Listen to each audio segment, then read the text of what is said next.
Yeah, absolutely. I was actually looking over the notes right beforehand, and I'm actually kind of glad we pushed because so much more has happened over like the past month or so. Like it's really Yeah. everything's escalating that I already talk about. So Yeah. yeah, Yeah, whereas like so I'm an elder Tumblr and have had Tumblr since 2009. And yeah. so like rereading your reading your book was like, "Oh god, I I can remember all of this." It was like sending me back through time. Oh, absolutely. Yeah, no, it's Yeah. crazy going back to that material and being like, oh, okay, I lived through some crazy stuff on the internet, like all these sorts of different drama periods and events that would hit everyone's timeline. You mentioned web rings and I just turned into the anime girl meme of like web ring mention. Yeah, actually, though, that meme needs to be created, like complete with the little like GeoCities thing in her hand. Yeah. Yeah, me and all my homies love web rings. All the homies love living. I'm glad NeoCities exist these days because it perfectly mirrors that experience. It's like, whoa, we're Yeah. going back in time to like running your own HTML, like markdown completely based website. And now the web rings are on like GitHub, which is really cool. Like I'm on Oh one in yeah, GitHub that's like for like yeah. digital gardens and personal wikis and stuff. I love that. I'm Uh so glad. yeah. Yeah. Let's go.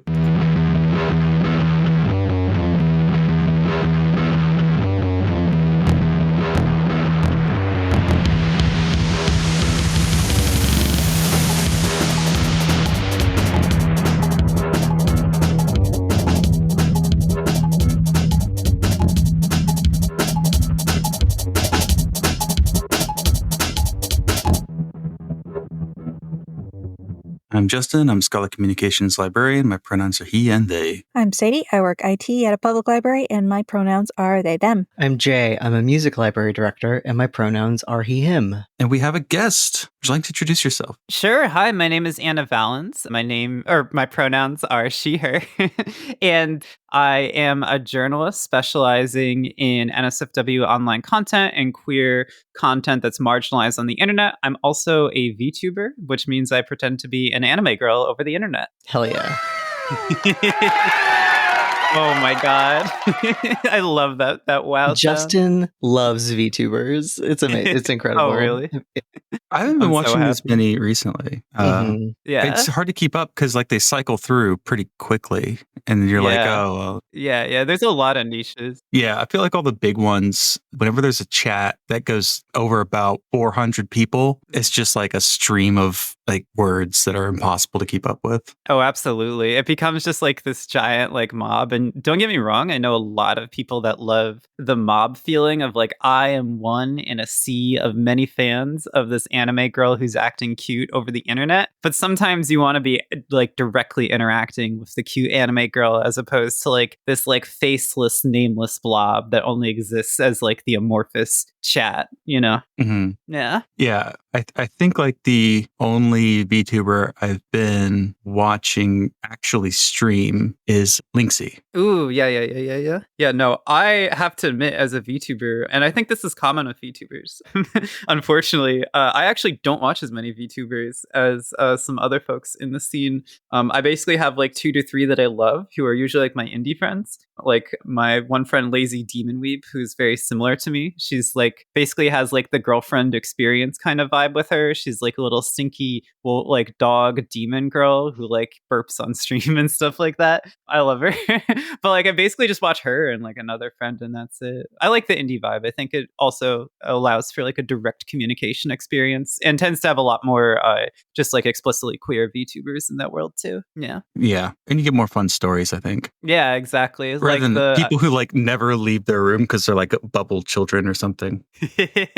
Yeah, absolutely. Like the indie VTubers, again, going back to the one friend I mentioned, will be talking about like going out with their mom, and then like also they got completely and utterly like high as hell, like doing a bong rip and like sharing like some weed with their mom. And you're just like sitting there like, wow, this is so cool. They would never do this on a corporate VTube stream.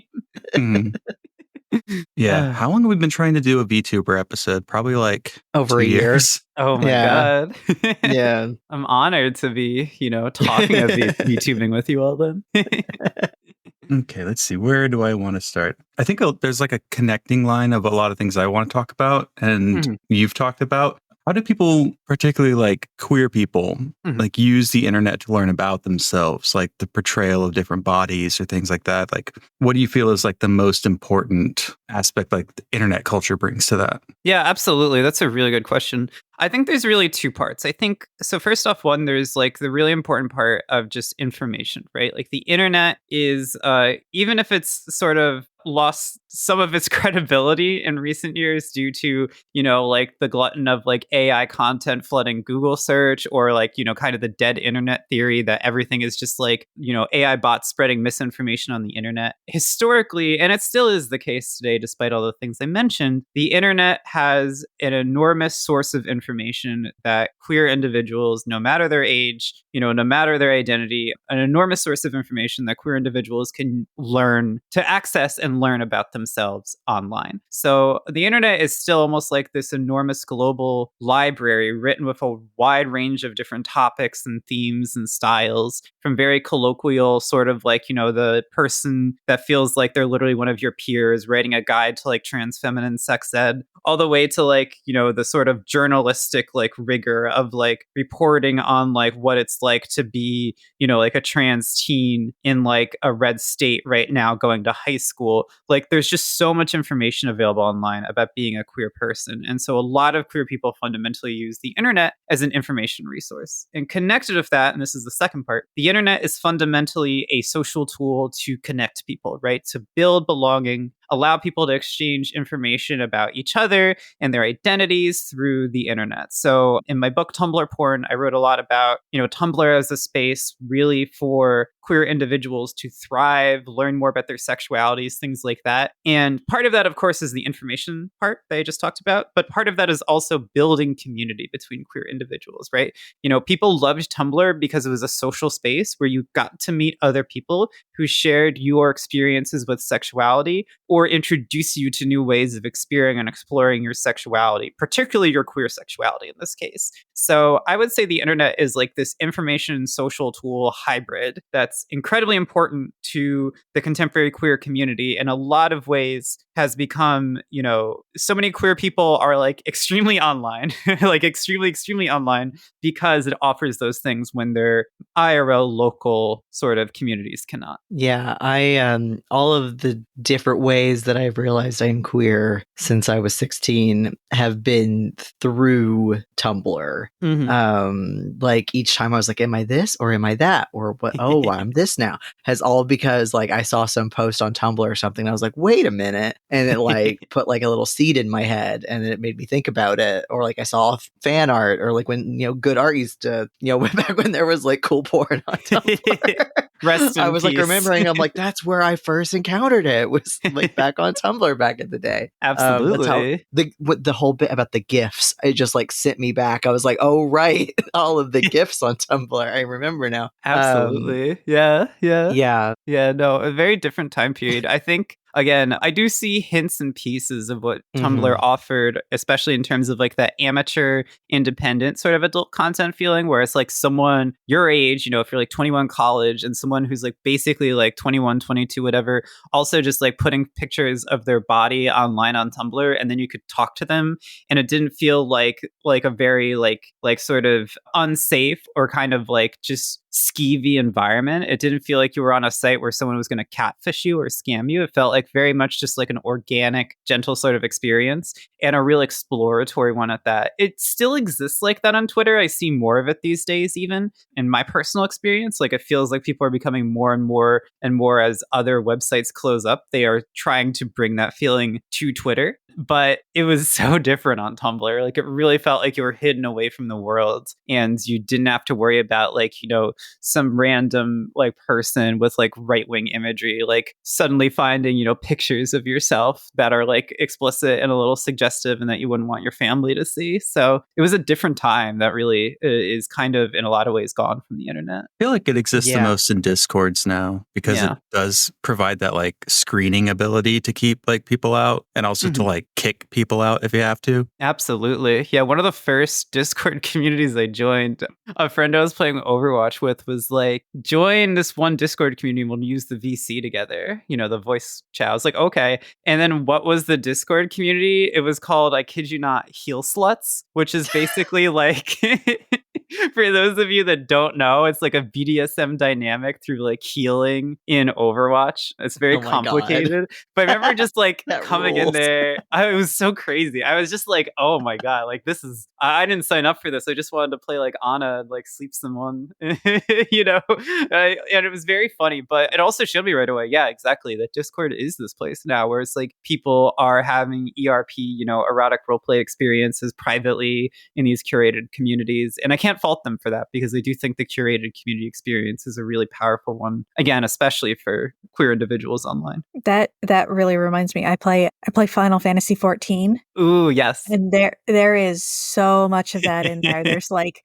nightclubs, which I'm so intrigued with. Yeah, and like they're all always linking to Discords and stuff. And you can. I've heard suggestions on how to make like Gil in the game as like do erotic roleplay for people, and I'm just like, this is so fascinating because this was not at all the community that was being built inside of this game, but this is what has happened.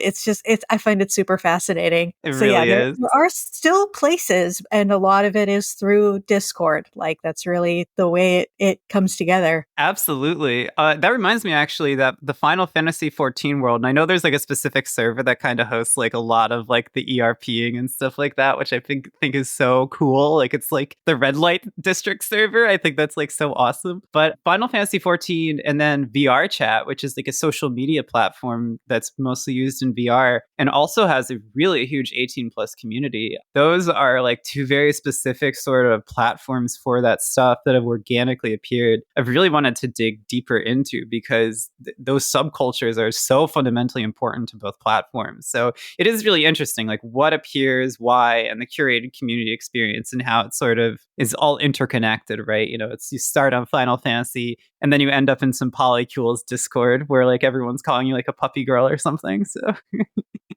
or the Discord becomes a polycule. That too. So as I was reading through your book, it was so I also just finished reading this book called A Communism of Love, which is very good. I highly recommend it. But critique I have of it is it talks about like technologically mediated, and it's not just romantic love. It's like, love as a form of communism and what that all entails, right? And it like talks about how like technological mediation is often like, even if it is connecting us over technology, is also still like reifying like capitalist like isolation and alienation. And like I kind of agree with that because like there's a reason why queer people tend to connect online together, and it's because it's harder to do so in person. But also like people don't do the hanky code anymore because Grindr exists, and so like that reinforced like created actual like more alienation where people had been mediating it in other ways, right? So like I feel like the way that you write about how particularly like trans people and like sex workers use the internet to connect and form communities like challenges this like more like capitalist technological way of like quote social media connection. Absolutely. Yeah, no, I think it's really complicated because, there's been a lot more writing in recent years about, the idea of the family as serving, institutional, capitalistic and patriarchal ends. And also, there's a really good like chapbook / zine. Let me actually go grab it really quickly because I forget the name, but it's so relevant. Arthur. I was looking for Arthur. Justin, I can't hear you if you're talking. Yeah, I forgot I was muted. I was trying to find the gay Final Fantasy 14 server. I just Googled Final Fantasy 14 server gay. And good luck. You're gonna need it. Everyone's listing fairy, but that doesn't sound right to me. I don't know what video games are still. I forget the exact one. I do have it's the name mentioned of in Preserving World Season 2. Oh, I haven't watched it's it, that sorry. server. I remember that though. Yeah. I know we did an episode on it, but that doesn't mean I watched all of it. It was like the last episode. I didn't get that far, and I wanted to specifically for the Final Fantasy 14 thing, but I just didn't. It's hard. Anna, my running joke is that I don't know what video games are. Oh, you don't know? Yeah, I don't know what video games are. No. We're going to have problems. I'm a true gamer through and through. I found the Zeno. It's actually, I believe, a long form like spoken essay from that was given in 2020. It was a talk. It's called "Kill the Couple in Your Head," and it talks all about the idea of like sort of like the traditional couple and like the search for like coupling as like often serving like these sort of like heteronormative sort of patriarchal, and I believe it also talks a little bit about sort of the sort of like compulsory sexuality elements of it. The sort of like anti-ace elements that do emerge. So on the one hand, like I am sympathetic to the idea that, like oftentimes in queer communities, like a reinforcement of normative beliefs and values, especially through love and sex, emerges. Just look at all of like the antagonism against polyamory. Like that's definitely a good example. But on the other hand, absolutely, like you said, right, I really do think, we see the emergence of like the polycule as like the existence of it, like the term, the usage of that term, sort of like just the nature that like you have a community of lovers. It's not just simply like this atomized state, but it's actually like its own sort of group entity and identity that's like beyond the family circumstance. Like that is like a queer trans innovation, and with a really strong sort of emphasis on the trans side of it. I really feel like the polycule came out from like the trans feminine community in particular, really exploring and sort of identifying and sort of strengthening the validity of that experience. We saw that really from the internet. It was like the Discord polycule experience. So yeah, I think it's easy for people to say, well, social media is a tool to reinforce like capitalism and patriarchy and stuff like that. But in a lot of ways, it can be like queered into something that allows non-normative ideas and experiences to flourish. I love watching Justin move notes around in the notes document as we do an episode. Arthur, what is it, buddy? Yeah, well, I wanted to make this transition smoother.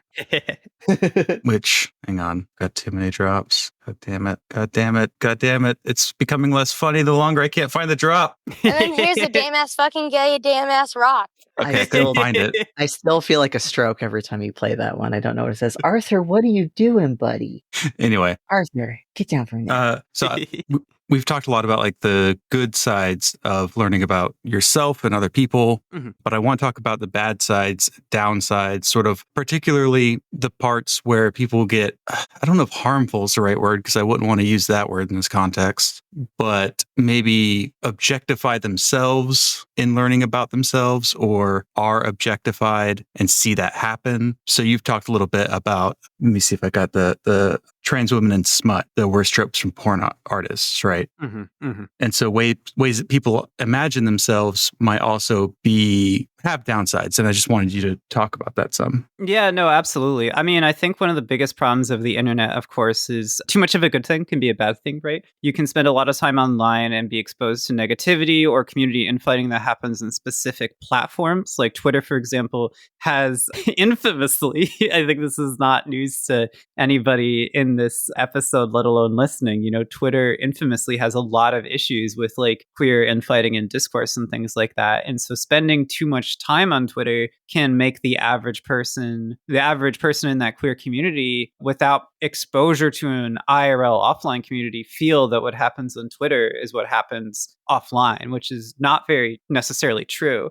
A really good example of that is, there's a lot of ongoing sort of discourse and infighting between, trans feminine Twitter users and a certain kind of subset of trans masc Twitter users around navigating trans misogyny and like microaggressions from trans masc Twitter users. And so if you spend too much time on Twitter, your first assumption is like, trans women and trans men are like so totally divided and don't have any solidarity or anything like that. And then you spend a lot of time offline, you find actually, most trans masc, trans femme sort of like individuals have a lot of interconnection and love for each other and like, solidarity and support each other. So it's very easy if you spend all your time on Twitter to confuse what goes on with Twitter with this like small subset of like trans masc individuals who do have some issues with trans misogyny and assume that's like a blanket generalization you can make about the relationship between trans women and trans men. So I do think a major issue on the internet to begin with is that there are a lot of sort of communities that become bubbles, and it's easy to forget that you're in a bubble and that there are other ways that queer people navigate themselves, their lives, and their bodies. I think also too, when it comes to the way trans people and queer people think about themselves and their bodies in general, especially going back to the idea of like trans women, how they see themselves in smut, I think also it's easy on the internet to forget that there are a lot of different ways to perceive yourself and your body as well, and how you want to discuss it. There are a lot of people, for example, who are trans who have really intense bottom dysphoria, and there are a lot of people that don't. And it's really easy if you're on one side of, Twitter, Tumblr, TikTok too much, to be exposed to one side of that kind of those two sides and not the other. You can walk away thinking a lot of trans people have bottom dysphoria, or walk away thinking, the sort of subset of genitals that you were born with, you need to be super duper proud of. And it's like a failing, like a political failing if you're not. So I think it's really easy to kind of get caught up in individual communities with individual values. And it's fine for communities to lean certain ways when it comes to, certain perceptions of like how they'd like to be depicted in art or whatever. Like, we're a varied community and it's fine to have differing ideas and beliefs. But it's also easy to make broad, sweeping assumptions about how one specific kind of trans person or one specific kind of queer person feels if you don't have a lot of different queer communities that you're plugged into. If you only know like people in a Discord server, people in your Final Fantasy 14 guild or whatever, who then go on that Discord server. Yeah, I mean, there's the joke that's kind of true that trans people shouldn't be allowed on the internet the first like 2 years of their transition. Right. Kick him out. Yeah. Well, because it's like when you're really defensive and reactionary. Yeah. Right? Absolutely. Yeah. I mean, I know I was, right? And then I look back and I'm like, oh God. Like, it wasn't until I started like being a little further in, and also like interacting with trans men and trans women who had further along than I was, that I like calmed down a bit. Yeah. Yeah. I mean, again, not that like those feelings aren't, I gotta hate the word valid, but not that those feelings aren't like valid and an important part of transitioning. But, I feel like so much, just how like so much Twitter discourse is just like from 14-year-olds. Mm-hmm. Absolutely. Like, sometimes I feel like a lot of the trans infighting is people who are very early in their transitions or something. Absolutely. It's so true. I think a lot about how my first 2 years in, I was fighting a lot with other trans people about all sorts of different things. And then when I had hit around like the 4-year mark, especially around like half a decade, I suddenly sort of took a step back. I was less likely to criticize and attack other trans people online. Like, I stopped doing that as much. But also, I really noticed that, like, let's say like a group of individuals were fighting about like, I don't know what words to use to describe like trans women's genitals when they're pre-op/non-op, right? Girl dick, stuff like that. I sort of started to take a step back and realize like, if one person liked girl dick and another person hated that term, and both of them were kind of early into their transition, to like kind of give them space to like have weird feelings and like hard feelings about like how they want to talk about themselves and their bodies, because a lot of that is not really about like, is girl dick good or bad? It's about like, I am figuring out how to have a body that I actively like enjoy and love, and I want to make sure that I'm treated with respect and that I'm not forced to use words that I like, or other people don't criticize the words that I like. And like, that is it's like a underlying thing going on that I think when you're out for a while, you do kind of need to respect that like trans women going through like their first 2 years, any trans person going through their first 2 years beyond that situation too, are going through a lot. So the least you can do is not be a dick. Yeah. It really is. Like, I don't want to be a dick to like someone who's like probably sitting there being like, gee, my mom still hates my guts. It's like, yeah, you don't need me coming in and making your life miserable too if you're having issues like that. Yeah. So yeah. I was also wondering, I guess when you see people get in these insular communities, like you reposted something today on Twitter, which was like that green text where someone was telling their therapist that they had like sexual fantasies or dreams about being raped and that they liked it. And then they said, was this too male brained of me? And it's like one word. Right. And I was like, that's every time I see something like that, like a compound word that like I've never seen before on the internet, I almost like, something happened here. I'm like, I have to work backwards to it usually goes got to this 4chan. conclusion. And almost 99% of the time you see like male something and it's all one word, you're like, oh shit, they've been spending too much time on 4chan. Yeah. Touches ground. Something bad happened here. Yeah. I also have to say the words, I saw you post something today on Twitter is one of the scariest things I ever hear in my life. Because every time it's either like it's going to be about like, ooh, there's something like really like interesting I want to talk to you about. Or it's like, you posted something really horny and I don't understand it. I need you to explain it to me. So it's usually one of the scariest words I ever hear in any conversation. Why were you talking about Mickey Mouse as the Sorcerer's Apprentice could get it? Wait, no. I'm being called out in this episode. No comment. Not until my attorney is present. But no, well, Steamboat Willie's in the public domain, so it's a free for all. Yeah, Steamboat Willie Mickey Mouse could get it. No comment on the other iterations. Yeah, exactly.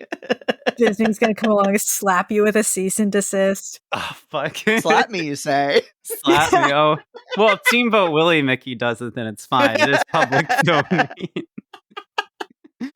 God. But no, I mean, it's so interesting to me too. Yeah, the idea of like, I've noticed a lot this kind of thorough line in trans communities where I can tell now like who either has been spending too much time on 4chan's LGBT board or more, I'm not going to say affectionately called, but certainly called, maybe derogatorily called TTTT. Or also TikToks that are inspired by 4chan and like that sort of world, or Twitter users who were on 4chan and TTTT, because I see like those sort of like AGP, like TwinkCon, like male brained. I feel like just saying those words, I'm having like an aneurysm. Like they sound like they would kill a Victorian child. You know what I mean? It just is like, these are nonsense words. They're not in the Bible. But no, it's like, it's so much like that shit comes from there. And then you realize these people, you know, if you're like miserable with your life and your mom and dad hate you for being trans and you feel like Twitter is maybe a little bit too optimistic or kind of argues too much about politics and you just want to go to a place where like people are quote unquote real about being trans and like quote unquote edgy like you, then like 4chan might appeal. And then you get stuck in this world where like you think because your nose is a little bit too big that like everyone's going to clock you and no one's ever going to want to date you as a trans woman. And it's just like, like, I think it's really sad that like people get stuck in that bubble, because I did spend a little time on that image board in 2016 just trying to see what that world was like. And it was one of the most depressing trans communities I'd ever spent like even a weekend. Like I spent time in there and I felt like I was actively eroding my soul. It's such a miserable place to be. Yeah, like I remember, I know she's controversial, but I remember ContraPoints once did a video, I forget which one, but she talks about how she used TTTT as a form of like self-harm. Yeah. And like I realized that it's like sometimes I would use Tumblr the same way sometimes when I would go and purposefully look for people talking about gay trans men. Yeah. To be like, oh, look at these fucking straight girls, like, you know, that kind of stuff, and like making like, and I would like read through it and like feel bad, right? But be like, oh, what if they're, you know, like I was like, oh yeah, no, that's a thing. It's miserable. Don't do it. Absolutely. Yeah, no, I came to this realization like 3 or 4 years into my transition when I was reporting a lot on like Turf Shit or whatever. I was like, you know, sometimes I'm just going on to like our Gender Critical when like our Gender Critical existed and just like looking at the awful things that these people say because it's like a self-harm practice. Or like you go on Kiwi Forums and you look at the awful things they say about, you know, like yourself, because like you're self-harming. And then like you just, once you cut, like you don't need to know what they're saying and you don't need to see like what that community thinks. You could just cut it out of your life and it actively improves your mood. Like I don't care, for instance, what a place like Kiwi Farm says about me, because they can say whatever they want. I'm not going to look, you know? So yeah, for me, it was like, it became a point where it was like, you know what? That's not my business. Like, what other people think of this is just not like, it's just not my business what people think about, you know, genderqueer people or whatever. So like, yeah, that's nice or whatever. I mean, it's not nice, but whatever. You know, it's like, it's fine. You go have your little bless their heart. You bless their heart. Absolutely. Let's talk about Pixiv. Sure. What's happening with Pixiv? Oh my god, it's a mess. Yeah, no, so It's a little complicated. Essentially what we see, so Pixiv is a very popular Japanese art website.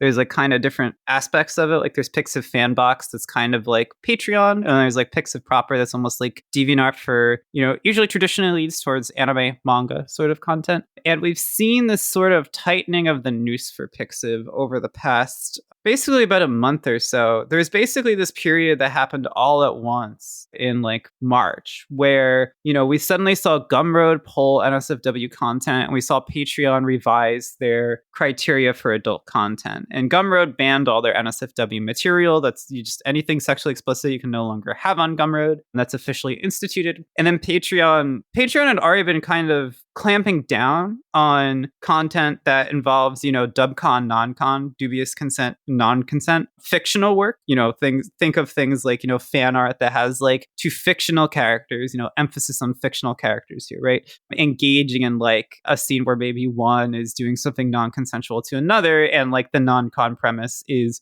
sexually exciting or just like erotically appealing to like the viewer. Patreon had been clamping down on that kind of content for the past couple of years, but they officially codified it into their rules. The same time that Gumroad banned NSFW content, and then Pixiv also was hit with a pullout of, I believe, PayPal. Let me just double check because admittedly it has been a minute since I did that research, and all these bans are getting very confusing because there's a lot of information going out right now.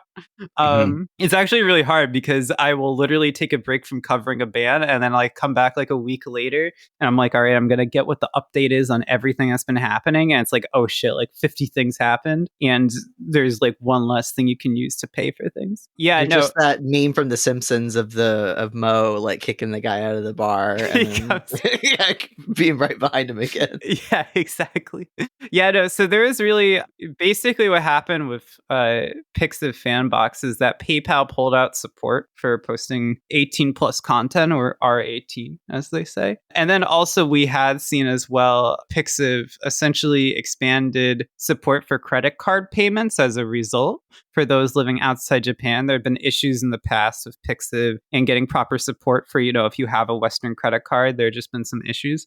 But we're seeing a situation where the noose is really tightening for Pixiv as well, because and this is the most up-to-date stuff. There were these specific US, UK regulations that were recently implemented by Pixiv that stress essentially that you can't post like non-con material on the site, non-con art, and like things that deal with like depicting like stuff like blackmail, and that you also can't post anything that has lewd material, as well as essentially codifying an obscenity test through the Miller test into Pixiv. And the Miller test being part of Pixiv is supremely interesting because there has been a push by right-wing politicians in the US to codify the Miller test as like a state, like into state law as a test for whether content is obscene or not. We haven't quite seen that in the US. It's usually the Miller test is used as sort of like a judicial standard and a very difficult one, and often one used against basically either just general adult content or queer content. We'll traditionally see the Miller test used. So it's really scary at Pixiv because there's all these sort of guidelines against posting NSFW material. They say like you can't post lewd content if they're in the US or UK. And the real question is, are they just sort of saying it can't be lewd, but technically you still can post R18 material, it just can't be like too explicit? But also, do they mean post, or do they also mean we're going to restrict this content as well? Because if you can't post in the US and UK, you also certainly can't see it, which is what it seems likely to me based on Pixiv's policies about that as well. It's very confusing, but it's also very scary because, this is a Japanese company that has been forced to change their policies. And it seems like they're changing their policies in response to both US, potentially UK, but particularly US laws, and credit card companies like MasterCard and Visa clamping down on websites like Patreon, like Gumroad, and most likely that being the case at Pixiv as well. The reason I wanted to talk about Pixiv is with the sort of clamp down, especially on fan communities, because we've talked before about how fan communities, particularly like Buffy, people learn about themselves through being involved in fan communities. And we saw a lot of that on Tumblr. So since, Tumblr's not really the place for adult content anymore, how do these different restrictions from credit card companies like affect how people get information about themselves? Yeah, it's really hard and it's really scary because, at the time, like at this current moment, these bans tend to affect basically adult creators and sex workers the most. But it does seem like we could reach a point where queer communities are more like explicitly and directly and generally affected. And also just that these disrupt communities de facto. This disrupts queer communities de facto. We're in a case where basically if you create adult content, whether it's fan art or fan fiction, or you're doing like original IPs, whether it's fandom stuff you want to sell or whatever, it is increasingly getting really, really difficult to find a home to post that content and post it in a way that makes it very visible. I'm seeing a lot of sex workers and adult content creators scared that Twitter is clamping down on NSFW material because we're starting to see, sort of like blanket blurring of images on the media tab in Twitter. It seems like algorithmically creators are just generally speaking struggling with Twitter more. I see my own stuff not appear on my followers' timelines as much as it used to. It feels like there's more of a sort of separation of fandoms and sort of like breakup of fandoms across different social media websites. Really good examples when people fled from Twitter to Blue Sky. And now like there's like a good chunk of your community is on Blue Sky, but they're kind of in their own world a little bit. Like Blue Sky is kind of doing its own thing. And you've just suddenly like lost like 1,000, 2,000 technically followers, from your own Twitter account because those people are somewhere else now. It says you have like maybe 15,000 followers, but technically you really have something close to like 13 or 12,000 because a good chunk is not checking Twitter anymore. And also, again, just the fact that as these censorship policies, as things become more hostile, it is getting harder to really have a centralized place for people to promote their content. So that's more likely to break up a community that exists somewhere. If you can't have your, CNC queer content on Patreon anymore, you might go to some other website that no one really wants to touch because it's a little too skeevy for them. Or if you find that Twitter has banned your account for some strange, inexplicable reason, you might get some of your following back, but not all of it, because a lot of people will not transfer if you go to another platform. So really, as the heat sort of increases on any of these websites, it is more likely to decentralize and divide community and like separate people from being in touch with each other, which then of course has, the secondary and, effect and so on of limiting communication between people. And even on like Pornhub, you can't search CNC. Mm-hmm. Like if you search CNC, it's like, nope, you can't look for that now, can you? Yeah. It just like gives you no search results. Absolutely. Yeah. I remember a couple of years ago, one of my followers was giving me a heads up like, hey, when I search on Pornhub for, I believe it was like age play oriented content, I'm talking like, like daddy dom, like little girl content, obviously all of consenting adult performers, you would get like these warnings about like, the content being like, like basically like, child sexual abuse. And it's like, for like pretty much anyone that wants to view that content of again, consenting adults role playing, being met with that right away is one, frustrating because you're trying to look at adult content you like, but also it's just like that can be really shaming, right? Like it's sort of pointing a finger and saying like you are a person who might have, bad desires. And it's like, why is it like this right now? Like why does Pornhub have to put that message up? Like it's not really good. Like daddy is a category in the gay sector. Yeah, exactly. It's like daddy and mommy are fine in certain contexts. Like, are you like what's going on here? It's like slap on the stepsister. You know what I mean? Like it's that kind of stuff. Yeah. I know on AO3 because one of my friends from library school does a lot of like moderation work with AO3. And so I get to hear about all the AO3 discourses. And so I remember when they first put the limit on like where you could limit who commented on your fic, because so many people were like harassing people who posted like CNC or like non-con like fanfic. Like people were just getting harassed. Absolutely. I am working on a fiction anthology. It's 6 stories of non-con dubcon material with a friend of mine. It's like all lesbian non-con dubcon.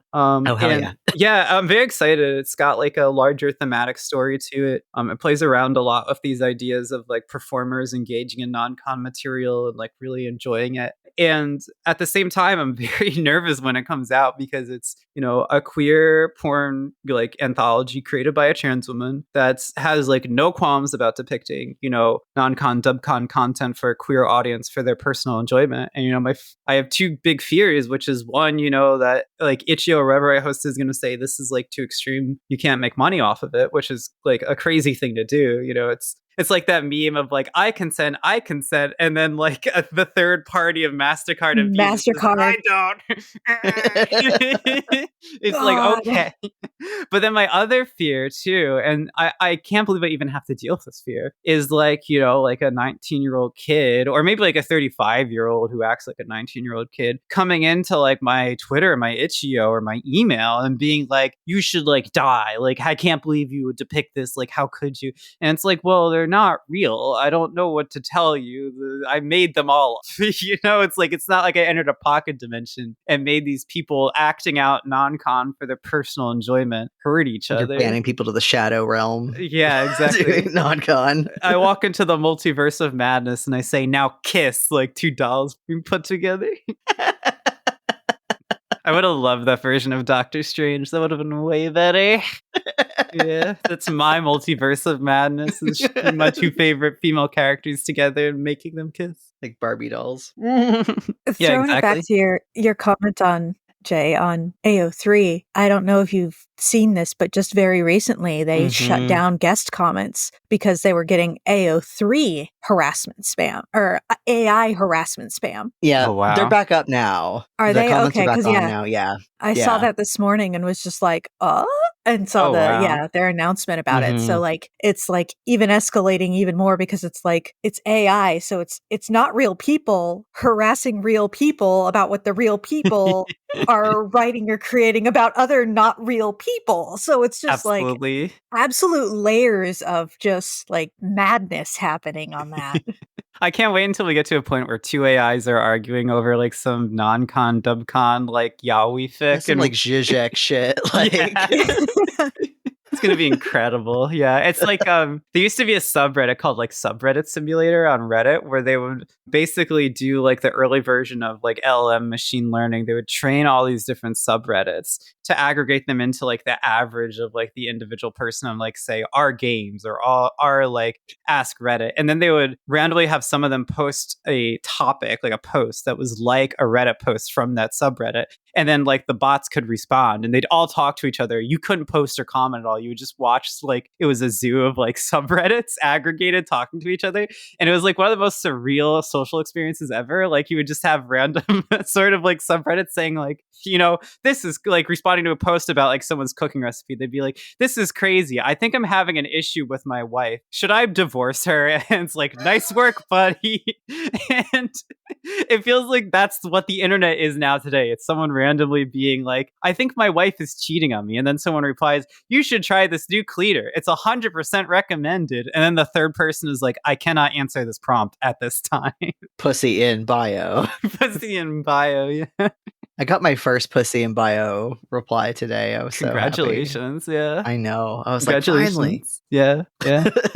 You're going to upgrade to link in bio soon enough. Oh, and then shit. just the naked woman picture where it's like a naked, potentially AI generated woman. And it's just like link in bio and MS Paint. Yeah, that's the future. Hell yeah. Hell yeah. MS Paint, like Homestuck? Oh, yeah. It's like, it's clearly like shittily edited. It's like paint.net, maybe. Oh. Maybe I'm not giving them enough credit. Maybe they put in 5 minutes of work instead of 2. I'm pretty sure there already are AI bots that argue with each other on Twitter. We just need to get them arguing about like the right thing. But yeah, I've seen some bots recently that they definitely picked up on a keyword, but they didn't understand what the post was about. So then they post like an unrelated like sentence about like, yeah, well, this is why you can't cancel student loans. It's like, what? That wasn't what they were talking about. Yeah, I love that. It's so funny. Yeah, someone's like, I really don't want to go to school today. And then someone responds below, thanks, Obama. Joe Biden is ruining the economy. It's like, I am 16. What is this? Yeah. It's like, go off bot based. Yeah. Oh my god. I'm sure, especially with like the Miller test codification. I mean, honestly, that's like the good outcome because the bad outcome is like what we see in libraries, which is just anything is obscenity, and we just make up what obscenity is. And then that becomes like enforceable by like the Comstock law, which for some reason has never been repealed. So honestly, like I'm codifying the Miller test, but that's optimistic if that's the one that they pick. Yeah, absolutely. It's really challenging too, because it is hard to see for sure when it's going to stop. You know, does it start with the Miller test? Does it end with like super crazy extreme censorship? It's really hard to say. Yeah, like I love the point that you make in Tumblr porn, where it talks about when Tumblr did the NSFW ban and like what it counted as like pornographic or sexual or whatever in nature. And you're like, yeah, but all the things I find erotic and are pornographic to me don't fit that at all. Absolutely. And so that like it weirdly like didn't catch then a lot of like eroguro or like macro stuff or like all of this other like more niche esoteric eroticism, this like queer eroticism, and also just a lot of like just blatant kink that's not like essentially sexual.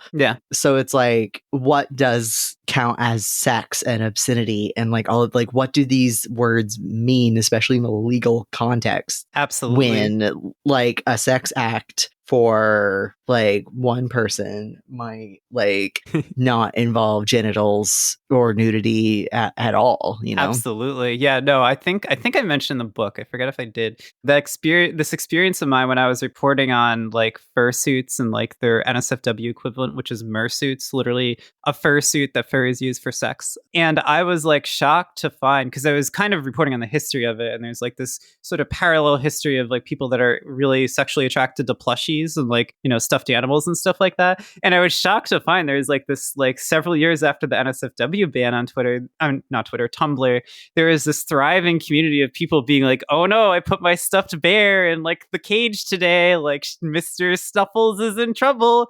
And I was like, this is like, someone's very clearly like getting off to this, but Tumblr is not flagging this as NSFW content at all. And that's the case on YouTube as well. As a YouTube content creator, you know, these days, after I left my kind of journalistic job, I became like a video journalist, and I became an ASMR NSFW like content creator.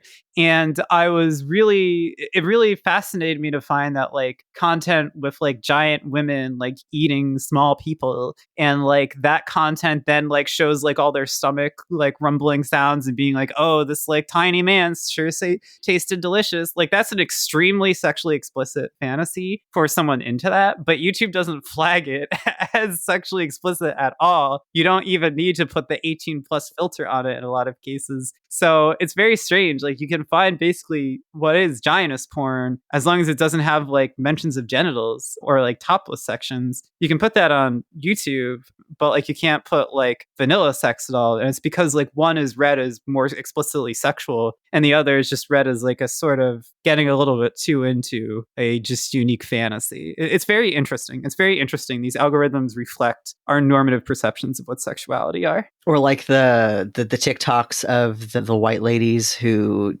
do unspeakable things to their countertops. Like mix food on their countertops, or people who are like get making their hands like, all dirty. Or like making drinks in the toilet, kind of. Right. Yeah, no, that's not a kink at all.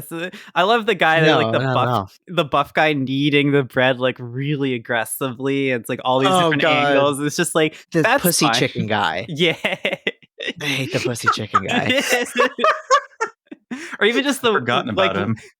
Or even the weird videos of the men in the pool, and they're all like thrusting against like the surface, and it's like, which one would you choose? It's like that. So that's fine. But if like a trans woman or like any woman shows a nipple, then we have a problem. It's just like so funny. It's like so funny what's read as like not cool, what is read as fine for the algorithm. Yeah, or Mario presenting nipples. That too. Oh my god. I mean, the one way to get around this is to do what all the perverts on Quora do, which is go in there and be like, if I was your stepsister and really bad, what would you do to me? Wink, wink, eyebrow waggle.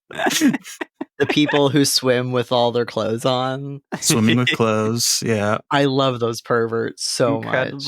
Incredible. There's also a thriving giantess community on TikTok as well. I think that's one of the first and major instances a lot of people learned about kink mining, where it's like someone requests you do something without telling you it's a kink. You know, I think for a lot of people, they would get random requests like, hey, your content's really good. Could you pretend from a low angle that you're a giant stepping on me? And it's like, hold up, sweetie.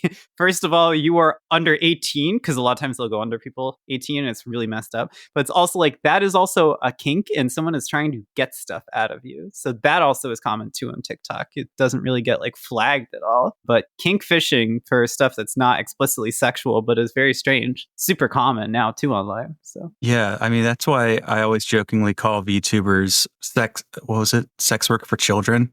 Oh my God. Oh my God. Because if you watch a VTuber, like one of the big ones, like you could watch Gura or whatever, right? Yeah. Middle of the road, most famous VTuber, right? Yeah. And everyone is like, can you say these words really fast? It's a gateway. It's like definitely a gateway into like crazy. Yeah, no, completely. It's chatterbait without the sex, because it's literally everything else that you would do in like a sex stream except the sex. Absolutely, yeah. And it's just as horny. No, absolutely. I was thinking of like the one VTuber friend I mentioned, Lazy Demon Weeb. I love her. She's really great. But all her streams are like she's explicit about this. Like she says, like, I offer girlfriend experience streams. You know, GFE, which is already like a sex worker term, right? And like, what does she do on her streams? Like, she does like licks. She'll like, if you redeem enough points, like she'll call you a good boy or a good girl. She will like burp on stream, and then there's a burp counter, and like, you know, a couple people in that stream, maybe myself included, sort of have like a thing for that. So we have like this counter that goes off every time she puts out these really loud burps. And it's just like, that stuff is like, there's like, it's Twitch safe. Like she can burp loudly on Twitch. Twitch is not going to ban her for having a normal human bodily function. But like, that is a sexual experience for a lot of her viewers. And then again, there's like stuff like, you know, it really being a gateway for that stuff. I forget her name, but it's almost a little bit too on the nose for me. Like I can't actually watch too much of her stuff, even though I love it. But there's literally like this one like vor themed Twitch VTuber, and her whole entire shtick is like, she is like a big mommy, like big stomach girl, has like stomach gurgle sounds going in the background of the whole entire stream. And she just like eats her chat, and like everything is like, you know, vor or like cannibalism fetish themed. And it's just like, that's fine for Twitch. Like Twitch can't say like you can't eat your chat, but like this is obviously, to your point, like this is a very sexual stream for everybody involved. Yeah. I've always wanted to ask though. Sorry. I've always wanted to ask what like the labor of VTubing, because there's like the corporate ones and there's the indie ones. And I remember John and Ash from Horror Vanguard talking one time about like the entry level to podcasting is literally like, can you record on your phone? Right.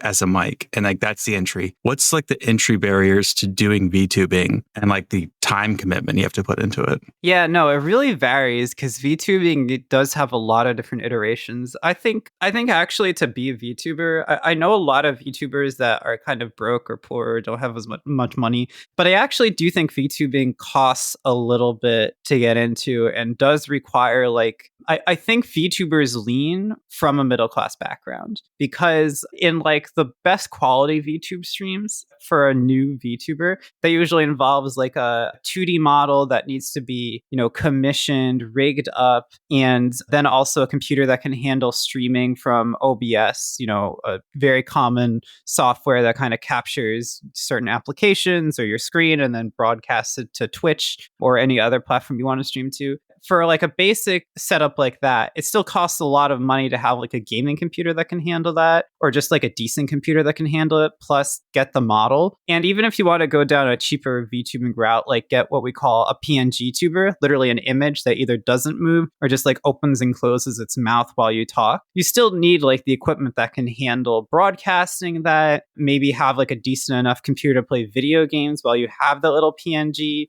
just any computer that can handle broadcasting like like a certain amount of, say like maybe 6,000, 5,000 kilobytes a second over to Twitch. So I do think VTubing is a little bit of an expensive hobby. I think it costs, I think to do it in a way where like you're actually going to like grow a following, I think it costs a little bit. And I think it's really interesting for that reason, because a lot of the VTubers I come across either are middle class or came from middle class backgrounds, or otherwise, might be struggling right now and like maybe not have that much money and need a lot of support, but they have some sort of support network to fund them and make sure that like they can, afford these things that are pretty expensive, like again, a gaming computer or just a decent enough computer. So I have sort of complicated feelings on VTubing. I think the entry to get into it is a little bit pricier. I think it's not as simple as just simply recording something on your phone or, just having like a webcam ready and like a little image. I think it requires some additional things because it's so multimedia driven. Do you have like any insights into the corporate side of that world? Not too much. I think my experience from what I've seen, and this is really from like reading articles or just generally sort of, piecing together things over Twitter, is that it's really hard. I've seen people compare VTubing in the corporate side of things, like being an idol in sort of like, say, the K-pop world. And it seems like it's really difficult, hard work. Some corporations treat their VTubers better than others. I also think that there can be issues with discrimination. There was an NSFW VTuber agency that was really popular that just started taking auditions called Valure, like VALLURE, with like sort of the VA side being a pun. And they're all like NSFW oriented content creators. And me and some other trans VTubers kept asking them, they said on their applications they only wanted female like VTubers to apply. And we kept asking, can trans female VTubers apply? And they would not clarify that with us at all. So I think there's also issues like that on the corporate side of VTubing as well, where there might be certain sort of discriminatory practices, or at the very least, again, in the case of Valure, leaning towards not the most sensitive and best practices towards marginalized VTubers. And I think situations like that are not uncommon either. But yeah, no, the experience I've had is that if you want to go on the more corporate side of VTubing, it is really challenging. As an independent VTuber, I'm more encouraged to stake it out on my own and control my own sort of brand and business. Yeah, okay. I think I had a bit of lag there. Cool. Yeah, I'm also curious though about using PeerTube, because you had a different sort of side of things where you were talking about why don't people review adult games, and then you do reviews adult games, and then you put the uncensored ones on PeerTube. So how's that been working for you? Because I'm just really curious about an open source YouTube option. Yeah, no, I was originally very excited about PeerTube, which is, again, this sort of open source YouTube alternative. And I admittedly didn't end up using PeerTube as much as I originally expected. I think for a couple of reasons. One is just my fear is always, that I open up this sort of like website that is for NSFW oriented video content. And, I'm not an expert on running my own website. So I want to make sure that, it's the most secure online experience possible. And I just am not the best of the technological side of things. So I really would rather go to like a company that can host content with, because they can handle the infrastructure side of things. God forbid like a DDoS happens or something like that. So I've been a little discouraged from using PeerTube because, it's like the pro and the con is that you run it all yourself. So like, it's like you have to be the expert of everything with it. But as much as I saw potential in it, and I do like that I've had the ability to upload content there and create content for it, I do find it really challenging for the same reason that it's really challenging and hard to tell people like, oh, you were censored by Twitter, go build your own social media network, which is that, there's always going to be a difference between a bustling, enormous place like YouTube that has a built-in platform with a ton of like quality features and support features to make things easy to be for your content to be seen, for your content to be found, algorithms to help with that, and also really good quality of life features. That's what makes YouTube really good. Versus, something a bunch of people randomly sort of like slap together and try their best to put together, building a platform for that and getting people to actually view the content there, or just simply like making it a good community experience is a separate separate thing altogether, And so I found it really difficult doing something like PeerTube to actually make it work for me in the way that I'd want it to from like a business perspective, right? As a VTuber who's like trying to grow a sustainable sort of like outcome for myself where I can like make content and like live off of the money that I make from like viewer support or whatever,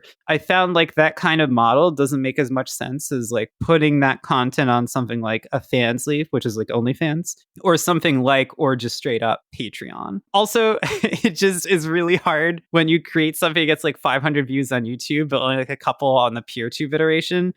And when you have to do like a couple hours of extra work to create the uncensored version of the same video. So it almost feels like, why put in the time when like I'm not really going to see the same return even from viewers if I upload it to PeerTube. So yeah, I found it a little discouraging, but mostly because, there's not a lot of really good support in the contemporary internet for people just running their own websites and trying to get people to visit them. It's not a problem with like, viewers or individuals. It's a problem with the web being antagonistic to that in its more corporate state today. Yeah, it just made me think like what alternatives would exist if, you needed to move a streaming audience from, say, Twitch to another platform because of some TOS change that just fucks you over and you can't make money there anymore. Like what would your options be? And it's, that kind of like website infrastructure is really complicated. Absolutely. There was, when I first started VTubing, because I started in 2022, took a break and then came back to it. I was trying to find a good place to do NSFW streams as openly and freely as possible with my VTuber, because it was originally going to be a completely NSFW VTuber, no YouTube content, no Twitch content, just NSFW. I was going to be sort of like playing adult games and making fun of them was originally my VTuber brand. And I was like really surprised to find how difficult it was even to just find a place within the NSFW friendly sites that do exist for NSFW VTubers. I found immediately issues with what kind of content might or might not be allowed. So there was this one website that I wanted to stream at called Joystick, and I do want to come back to them because I know they've become more popular. I don't know if their TOS has changed since this time, but I remember having a conversation with them, and it seemed like a little ambiguous whether certain non-con, dub-con video games could be played. And I remember sitting there and just thinking like, this means that like a good chunk of games that I might want to play or even like do like satire of, make fun of, parody of when I let's play it, do sort of like a narrated gameplay run on a stream, I might not even be able to do because this content might not be allowed on the platform. So it's like, I can't even win within the NSFW infrastructure, right? Like I have to be playing games that are like, meeting the rules and regulations that these companies have to play with because of payment processes, right? Again, going back to the whole Pixiv, situation. So it's really challenging. It's like this, it's a really, really, even within the alternatives that are NSFW friendly, that's not even getting into the fact that, YouTube, Twitch has a much bigger built-in base demographic and like population than like any of these NSFW places will, which often close down anyway. So it's really hard. It's really hard to do that NSFW content creation. Yeah, or they get popular and then they kick off all the NSFW people so that they can expand to something else. Absolutely. That's often the case as well. I mean, it's crazy how we nearly lost OnlyFans. We came very close to OnlyFans getting rid of all this sexually explicit material. It's really so that was funny. Wild. I know. Yeah. I remember I switched jobs at the time and I saw that happened. And that was right when I finished writing for Daily Dot. And I came to my Daily Dot editor while working at this other company. I was like, all right, I'm back in for one more job. I got to write about how fucked up this is. And so she was like, here you go right away. And I banged it out like the night of the ban got announced. I was like, I can't just not write about this. This is one of the most egregious things ever. And I think it's still really powerful that ban was averted. It really showed that like if people work to make it clear that they think something like that is a messed up, fucked up decision, that there can still be resistance to an NSFW ban.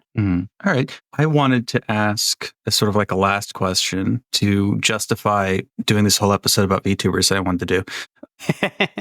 No, but seriously, with what we talked about with like misinformation, disinformation, information sources dropping down all the time, what can like library workers who have certain skill sets do, most likely in their free time, like this project, that could help trans people find information that's like helpful, accurate, encouraging, edifying? Like, how could we use the tools available to us to do that kind of thing? Yeah, absolutely. Obviously, things like this project are really important, like taking the time that you have. And, I always think projects like this that happen off the clock are really important because like it shows a level of real dedication and care for a community. You're already tired after 8 hours working and then you go do additional work like this. Like that's a really wonderful thing. And I think it always means a lot to me when people use that time that they have after work and put it to help others. I think it's a mark of something that deserves immense respect. So I think projects like this are one really, really, really important already. I think also too, really, I think there's so many different ways. It's like hard even to know where to begin. I think one of the best things, first off, is just knowing the landscape of the information.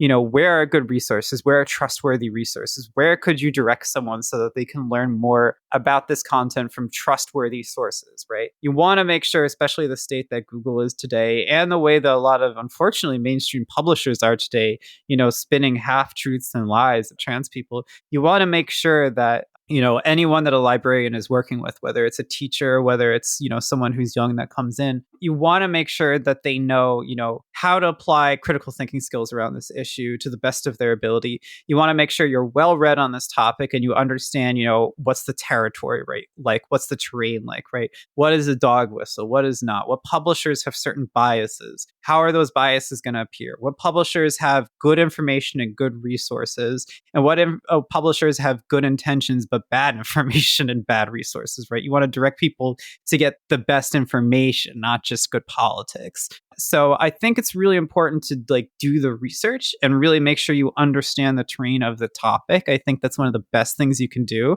I think also knowing where to direct people in terms of what authors, what sources, what, books historically have been really good. I think of immediately, if I was helping someone and they came up to me and they said, where's a book that I should start to learn about trans issues, right? I would probably direct them to read Trans Bodies, Trans Selves, right? Which just had a recent edition, so the information is updated. And also it's a brick. Like, I'm not sure if you've seen that thing in person, but that thing could probably like that thing will literally not get like blown away by a tornado. It's huge. It's like such a good resource. So I think being aware of what to recommend, what the terrain looks like is really, really important. And then from there, if you want to take the next step, I think also using that skill set to help community ventures, right? If you can find a way to sort of offer like the online lending library experience or like donate books to like trans people in need, right? Buy them PDFs, get them access to those books, right? Do like a borrowing system where people can take books and like freely pass them around, things like that, outside of your kind of like general 9 to 5 hours. I think all of those things are really, really good and really helpful because it really is just a situation where there's a lot of bad information out there right now. And there's a lot of information that has good intentions, but doesn't really point people in the right directions. And there's a lot of works and books with bad intentions and really misinterprets data to try to, peddle a specific belief that's transphobic, that's transmisogynistic, that is anti-trans in nature. So that's what I would say. I think knowing the terrain, finding initiatives to spread information easily and freely within your community, and thinking, where are the best resources I can tell people to go to where they can start to learn about this issue. Yeah, I know people have made, for instance, reference services outside of regular things like for prisoner support. And so I think, there's already like the switchboard, but it's quite possible people could put together, especially for people like in Texas. Like today I had a coworker, say, because of this SB 17, do we have to take down these collections that have the word DEI in the title? And luckily I was like, it's my department. I'll take the blame. If someone yells at me, fine, I don't care. but like that kind of over compliance is very like troubling. So don't do that. Don't preemptively just wait for someone to yell at you and then do what you have to do, whatever. I think that's a very wise way to put it for sure. Yeah. No, there's probably, we've talked about like info shops and community bookstores and things like that. Mm-hmm. Jay's looking for something. It just came out and I'm trying to. Yes. So opendistro.net is a new project that came out. I'll drop it in the chat that has resources for how to do like open like print publishing. So it teaches you like what you need to make a print book. It also has a bunch of like open source and public domain anarchist texts that are already pre-formatted to print out. But like, yeah, it has like everything, including like tech recommendations and like supply recommendations for like, if you want to like do just your own, like even beyond just making zines, like if you want to just like do some guerrilla printing, like here's information on how to do it. Very cool. Yeah, very cool. I didn't realize that existed. I will say too, speaking of which, I've found one of the best things to do as well is actually just having a list of resources that you recommend is like a godsend. There was a Leatherdyke community I used to be a part of, and the person who ran it, like, she just did a list of all the books that she recommended. That was like historical information or just like good guides for like the BDSM community she was part of. Basically saying like, look, I read through these works, you know, I, as someone who has a lot of experience in this community, like physically doing the stuff that these books talk about, I give this my seal of approval. And I would use that GDoc like so much because just like with queer stuff, there's so much bad BDSM content out there, but knowing like what the good stuff is like a godsend and gets people on the right track to get the right information. So I think on that note too, even just compiling the resources is like a godsend. I know whenever I get those lists of like book recommendations, I feel like it's like Christmas Day for me. I'm like, yes, more things to blow like my money on. So yeah, well, everyone remember ILL. You can still get queer books through that sometimes. I got Anna's book through ILL. I didn't have time to read it because I got like a week to read it, and I was like, I didn't get to it. Many such cases. Yeah, it's very cute. Thank you. I love the little the print's pixel. real big. So it's like it takes like 2 minutes to read. It's really good. Thank you. Like I literally just like whoop, and then I was done. It was great. I'm always flattered. And it's got really good art in it. Oh yes. Yeah. I'm always flattered when someone tells me they picked up the book and finished it in a night. I love this one. Of course. Oh my god. Getting the art actually in the book was such a fun process because we needed to make sure that the publisher was going to be cool with it. So we had to be very picky about like what art did and didn't get in. But we got like 2 commissions in the front. One's like a Giannis one. The other is just like me giving like a panty shot. And I went to a reading once and I was like, by the way, just a heads up, everybody. I don't want to like jump scare you, but there's a picture of me like giving a panty shot here. And then there's... It's very cute. Thank you. I'm very flattered. Anyway, this one, there's like a Dom friend of mine that came to that reading and she screamed out loud, like, what page is it on? I gotta know. And it was so... one of my favorite parts. Justin, oh my god. Yeah, no, it was just amazing. Just like how much, like, yeah, it's just like all porn. It's great. Oh, it's so good. You can't have a book about porn without the porn. Without porn in it. Yeah. I just bought the ebook, so Sadie's like pot. According to community standards, it is a really good book, evidently. So I don't know. I guess we're good. It's all really interesting too. Like it's not just cheesecake stuff. It's like interesting. It's cool. They added that to the Miller test. They said if it's cool and for the plot, then it's fine. It's not obscenity. Oh, I see. Yes. Do it for the plot. Do it for the plot. Chat, is this obscenity? Chat, is this real? What if Library Punk had a chat? I guess we have Discord, but they aren't here when we record. No. You could become VTubers. Chaos. You could become. Oh my god. You could be librarian VTubers. That would be really cool. Oh god. We've talked about it. You should do it. I've talked about it. Justin has fantasized about it. You should, because then there's like that little system where like you can redeem points in Twitch and throw a book at somebody and like, you know, their head like goes flying. So you can have people throw books at you with different names. Like, oh, okay, I'm going to read Judith Butler. Ow, thank you for the redeem, chat. I definitely tried figuring out how rigs work in OBS. So I used the rigging tool that's in like Steam for free. Yes. And then I was trying to connect that to OBS, which I'm pretty good at OBS. I know how to use it, but the rigging thing confused me and I got frustrated. Oh yeah, absolutely. Bored. I think the best way to get into it is probably Vroid Studio, which lets you just kind of create a character and then pop it out to use in something like VC Face or so. But again, like, it all comes down to having the correct specs on your computer to like run and stream everything, which is it's whole separate thing, really. Yeah. Well, I know what Justin's doing tonight. Vroid software. Hyperfocus engaged. Yeah. All right. Did you have anything that you wanted to plug in particular? Because I've got some of your videos. I've got a Twitter account. Anything else? No, not really. Just if anyone that's listening really like what I had to say, or you just like my voice and you want to see my content online, I'm AC Valens, ACVALENS on Twitter and Twitch. And if you want to follow me on YouTube, it's the same, AC Valens, but with VT at the end. So ACVALENS VT on YouTube. And go check out what I do. I have a lot of interesting thoughts and opinions. And I also create a lot of ASMR content where I do things like get excited over having a roommate that can pretend to be a pet girl. So, which is one of my favorite things in the world. I'm a bad doggy. Hey, wow, that's from my latest audio recording. That's crazy. All right. Well, thanks so much for coming on, Anna. Been awesome. My pleasure. Thank you. And good night.